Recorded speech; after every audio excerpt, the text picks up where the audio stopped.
Nongeye kwirwa neza nshuti bakunzi ba Ishyano News TV, reka turebere hamwe n'iki kiri kuvuga mu Rwanda ndetse no hanze yarwo. Munyemerere tuyahere mu Rwanda, hari inkuru ivuga ko u Rwanda rurateganya gushyiraho itegeko ribuza abana bari munsi y'imyaka 16 gukoresha imbuga nkoranyambaga mu gukumira ibyaha bikorerwa ku mbuga nkoranyambaga. Minisitiri w'Uburezi Dr Nsengimana Joseph yasobanuye impamvu abana bagomba kurindwa gukoresha telefone igihe bari ku ishuri. Reka tubanze tumwumve, ngendagaruka nyuma ye. Kugira ngo abantu bumve yuko amabwiriza dushyiraho ntabwo ari ukurwanya telefone, ntabwo ari ukurwanya ikoranabuhanga, ahubwo no kugira ngo dufashe amashuri kuzuza intego yayo ariyo gutanga uburezi buhamye.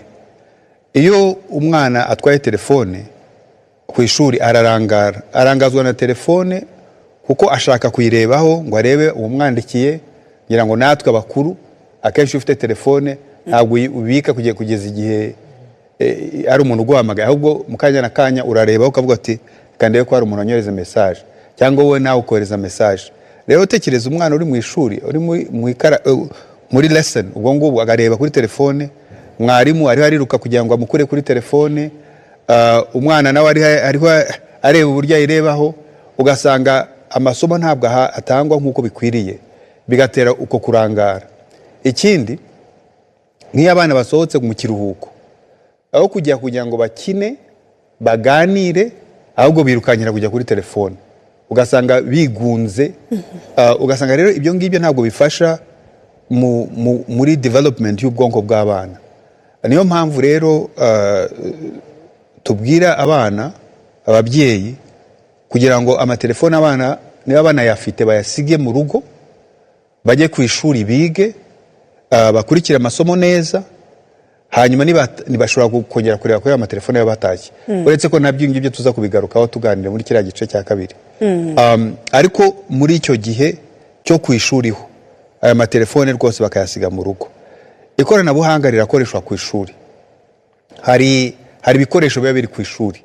Iyo mwarimu abatumye kugira icyo bakora, ari ubushakashatsi ndetse hari n'ibindi bategura, bakoresha izo smart classroom cyangwa se ibindi bikoresho bafite ku ishuri bihari, kandi bigakorwa mu buryo bufite umwarimu afite control uburyo abikoresha muri ubwo ngubwo. Ibyo rero bituma abana bakurikira amasomo neza, bituma abana bashobora kuganira hagati yabo, bagakura neza kurushaho. Niyo mpamvu reka dukomereze kuri inkuru ivuga ko u Rwanda rwitabiriye inama nyungurana bitekerezo yateguwe n'itsinda ry'abahagarariye ibihugu bya Afurika, Minisiteri y'Ububanyi n'Amahanga ya Korea n'ikigo gishinzwe guteza imbere imikoranire ya Korea n'ibihugu bya Afurika mu nzego zitandukanye. Iyi nama yari igamije gutegura inama itaha y'abaminisitiri b'Ububanyi n'Amahanga ba Korea na Afurika iteganyijwe ku itariki ya 2 Kamena 2026, hamwe n'inama y'ubucuruzi ihuza Korea na Afurika izaba ku itariki ya 2 Kamena 2026.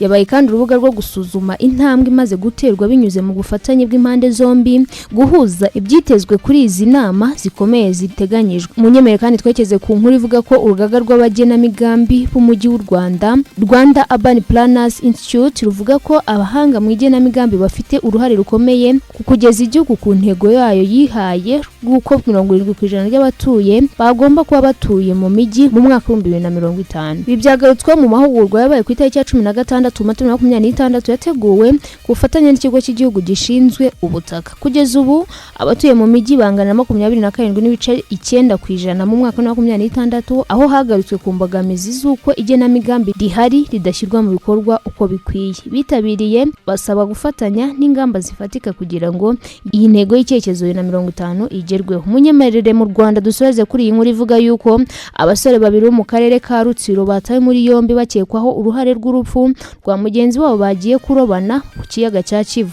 Ibingibi byabereye mu murenge wa Ruboneza ku itariki ya 27 Mata 2026, aho Twizerimana Vincent w'imyaka 25 na Mutabazi Daniel w'imyaka 24 bakekwaho gukubita ingashyi Hakizimana w'imyaka 27 bikamuviramo kugwa mu mazi akarohama. Ubuyobozi bw'umurenge wa Boneza bwatangarije polisi ko hitabajwe gukuramo umurambo mu kiyaga cya Kivu wamaze gushiramo umwuka. Abakekwa bahise bafungwa mu gihe iperereza rigikomeje. Abaturage basabwa kwirinda amakimbirane ashobora kubaviramo urupfu.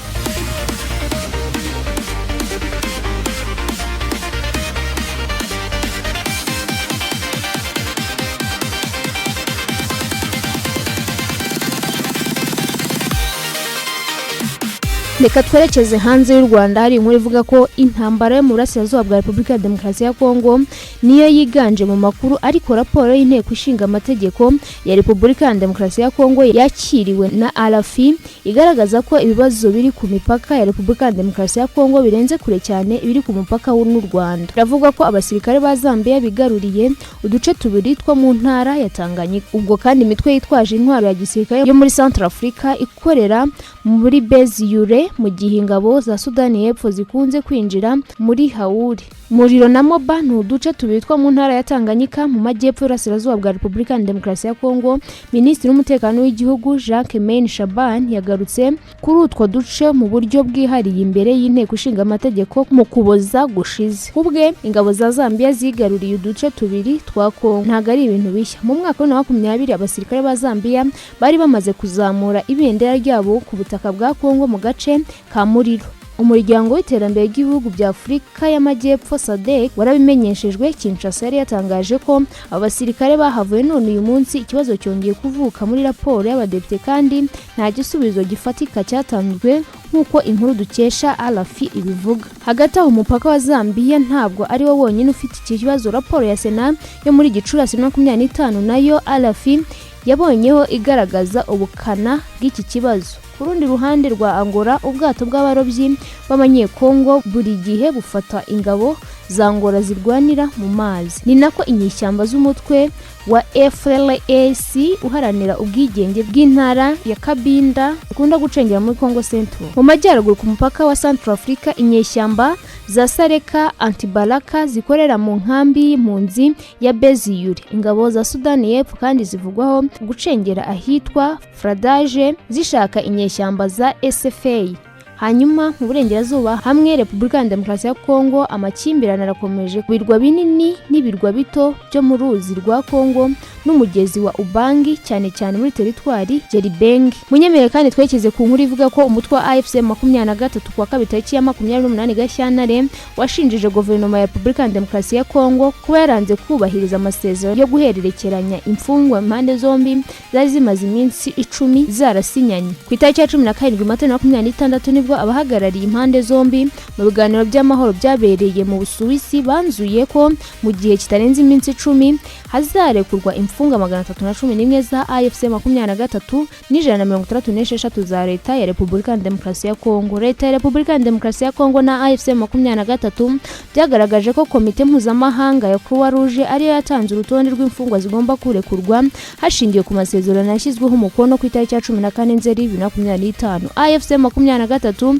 ibinyujije muri Lawrence Kanyuka uyivugira mu bya politike ku wa gatanu yashinjije guverinoma ya Kongo kunanirwa gushyira mu bikorwa ibyo bemeranyije. Ku wa kabiri tariki ya 28 Mata 2026 icyo gihe cyarangiye kandi nta mfungwa n'imwe yigeze irekurwa. Kanyuka yavuze ko kuba ubutegetsi bwa Kinshasa bwanze gushyira mu bikorwa ibyo bwiyemeje bigize gusuzugura no gutesha imbaraga z'abayobozi b'akarere n'abafatanyabikorwa b'uturere ndetse n'ikimenyetso cy'uburiganya bwa politike burenga ubutegetsi. Yavuze kandi ko mu gihe AFC 23 ikomeje gushyikiriza komite mpuzamahanga ya Croix Rouge ibihumbi by'imfungwa z'intambara zoherejwe i Kinshasa, leta yo ikomeje kwirengagiza ibiganiro bya Doha. Ashimangira ko Kinshasa yahisemo intambara aho gushaka amahoro nk'igisubizo cy'amakimbirane akomeje kubera mu burasirazuba bwa Repubulika ya Demokarasi ya Kongo. No kuba ku itariki ya 27 Mata ingabo zirwana ku ruhande rwa leta zaragabye ibitero by'uruhurirane mu duce dutuwe cyane nka Karingi, Bindengu, Kankenke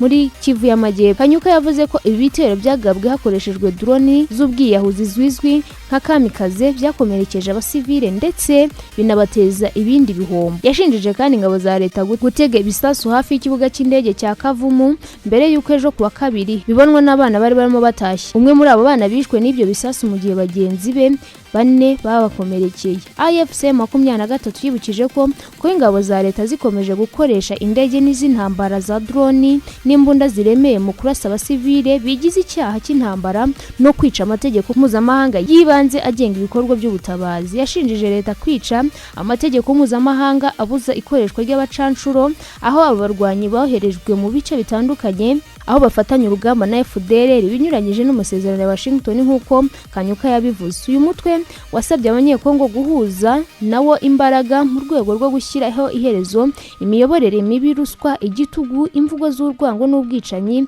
bwirirwa bukorerwa abaturage. Munyemerere kandi dukomereze ku nkuru ivuga ko muri Ituri Abashinwa 11 n'abanyekongo 3 bacukuraga zahabu mu buryo butemewe n'amategeko mu karere ka Nizi, teritwari ya Jungu, batawe muri yombi. Nk'uko guverineri w'intara ya Ituri abitangaza ngo abantu bacukura amabuye y'agaciro mu buryo butemewe n'amategeko mu birombe bya Sokimo kuva mu mwaka wa 2024 mu gace kamaze igihe karangwamo imitwe yitwaje intwaro nyinshi. Abayobozi b'intara bemeza ko ibyo bikorwa byabaye akamenyero mu turere twajahajwe n'uhungabana ry'umutekano bikarushaho guhungabanya akarere nk'uko inkuru dukesha Actuality.cd ivuga. Igihe uyu mutwe wavumburwaga, intumwa ntizari zigifite umutekano kuko umutwe witwaje intwaro wari wamaze gutegura igitero. Abayobozi b'intara basezeranyije ko bazakomeza iperereza mu rwego rwo gusenya iyo miyoboro no kugarura ubuyobozi bwa leta mu bucukuzi bw'amabuye y'agaciro. Reka kandi dukomeze ku nkuru ivuga ko inkambi ya gisirikare y'ingabo y'igihugu ya Repubulika ya Demokarasi ya Kongo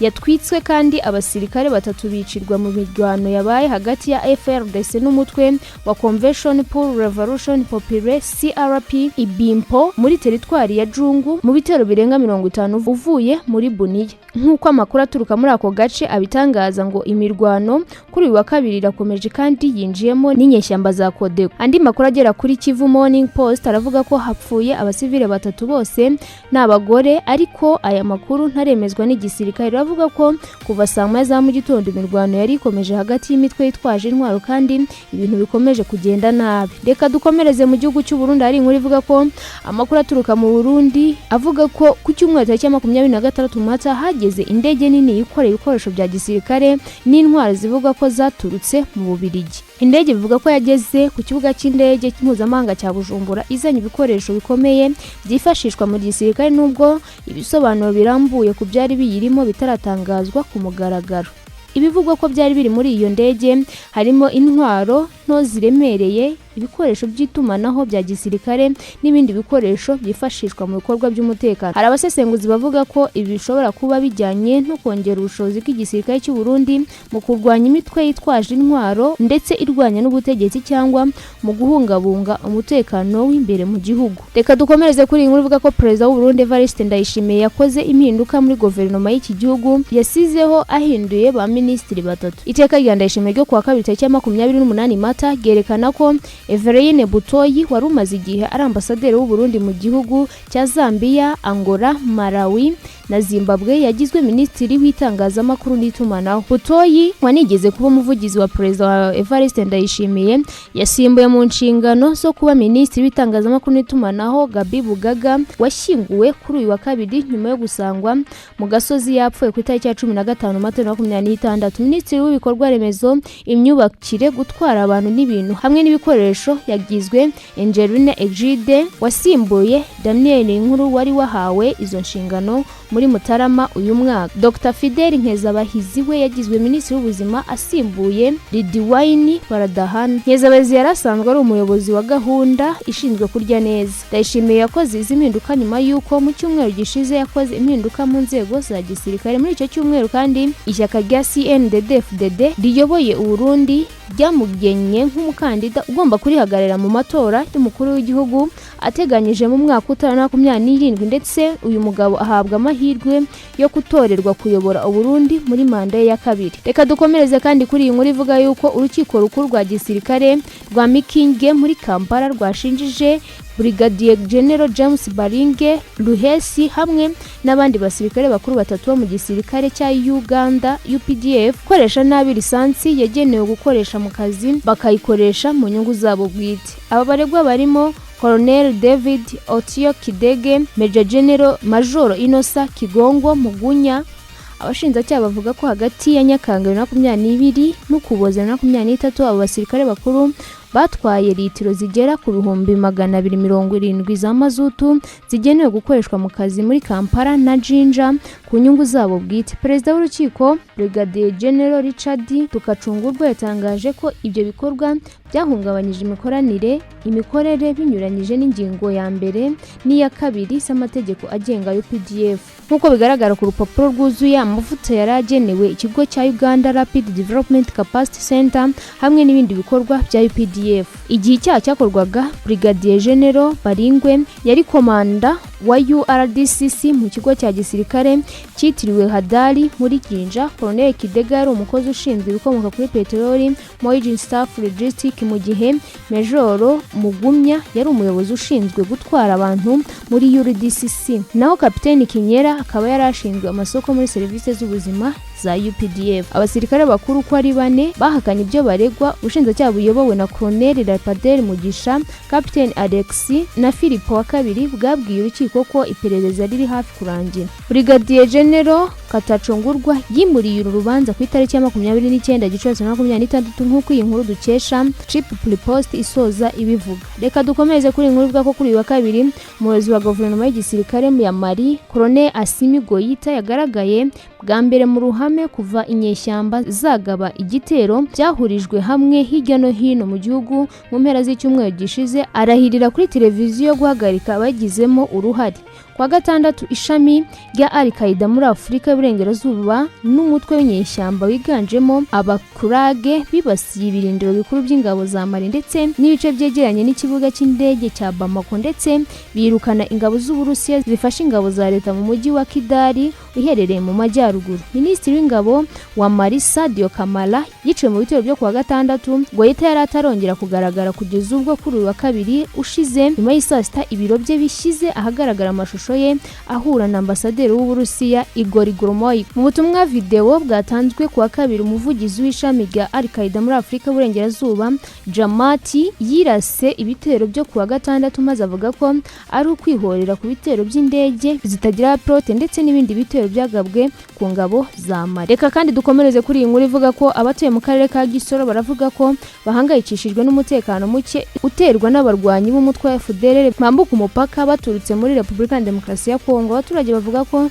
aba barwanyi bashimuta abantu bakabambura amafaranga n'indi mitungo, ndetse bamwe bakorana n'abaturage bo muri Uganda. Kwamamaza amakuru byatangajwe n'ibinyamakuru birimo nka Daily Monitor kigaragaza ko hari abashimutswe basabwa amafaranga ngo barekurwe mu gihe abandi babatega bakabambura ku ngufu. Inzego z'umutekano zirimo ingabo za UPDF zatangaje ko zakajije amarondo ku mupaka zisaba abaturage gutanga amakuru kugira ngo ikibazo gikemurwe. Munyemerere dukomeze ku nkuru ivuga ko amakuru mashya aturuka muri White House aravuga ko hasohotse ifoto igaragaza Perezida Donald Trump ari kumwe n'umwami w'Ubwongereza Charles wa gatatu bayiherekeresheje amagambo agira ati abami babiri. Ifoto yashyizwe ku rubuga rwa X ku itariki ya 28 Mata 2026 igaragaza aba bayobozi bishimye imbere ya White House. Ikinyamakuru kivuga ko kuva Trump yatangira manda ye ya kabiri akomeje kwigaragaza nk'umutegetsi ufite imbaraga nyinshi, rimwe na rimwe akifashisha n'amagambo n'amafoto amugaragaza nk'umwami. Byakurikiwe n'andi mafoto n'ubutumwa bwamugaragaje uburyo budasanzwe, harimo n'ifoto yakozwe n'ubwenge buhangana imugaragaza nka Yesu ukiza. Munyemerere kandi dukomereze ku nkuru ivuga yuko Minisiteri y'Ububanyi n'Amahanga ya Amerika yatangaje ko igiye gutangira passport zidasanzwe zigaragaza ifoto ya Perezida Donald Trump. Ibi biri mu rwego rwo kwizihiza isabukuru y'imyaka 150 Amerika imaze ibonye ubwigenge. Umuvugizi wa Minisiteri Tom Bigoti yavuze ko izo passport zizatangira gutangwa ku bazajya bazisaba ari bashya cyangwa abazongereje. Cyakora abakoresha uburyo bwa internet bazakomeza guhabwa passport zisanzwe mu gihe iperereza kwishyirwa mu bikorwa ry'iyi gahunda rigikomeje. Munyemerere dukomeze ku nkuru ivuga kandi ko wahoze ayobora FBI James Comey yashinjijwe gutera ubwoba Perezida Donald Trump. Ibikomoka ku ishusho yasangijwe ku mbuga nkoranyambaga igaragaza imibare 86 ndetse na 47 bamwe basobanura nk'iyumvikanamo gukuraho Perezida wa 47. James we yahakanye ibyo ashinjwa avuga ko ari umwe kandi yizeye ubutabera. Abayobozi barimo Kash Patel bavuga ko yari azi neza ikiyo shusho ishobora gusobanura. Munyemere dusoreze muri Ukraine no mu Burusiya. Hari inkuru ivuga ko umuryango w'umwe bw'Uburayi European Union yafunguye inguzanyo za miliyoni 90 z'amayero zigenewe Ukraine igamije kuyifasha gukomeza urugamba. Icyakora iki cyemezo cyateje impaka nk'uko Hungary yemeye kugikuraho inzitizi nyuma y'uko Ukraine yongeye gusana umuyoboro wa peteroli wa Druziba pipeline igezaho peteroli ituruka mu Burusiya. Ukraine ivuga ko nubwo ikeneye amafaranga akomeje kugera ku Burusiya nayo ashobora gukoreshwa mu ntambara. Abayobozi bamwe bavuga ko iki cyemezo gikomeye kandi kirimo urujijo kuko gufasha Ukraine ari ugukomeza gutera imbaraga ndetse n'urwaho iyi ntambara. Nshuti bakunzi ba Ishya News TV, naha dusoreje amakuru twari twabateguriye, na makuru tubashimira kuba mukurikira umunsi ku wundi, mukomeze kugira ibihe byiza.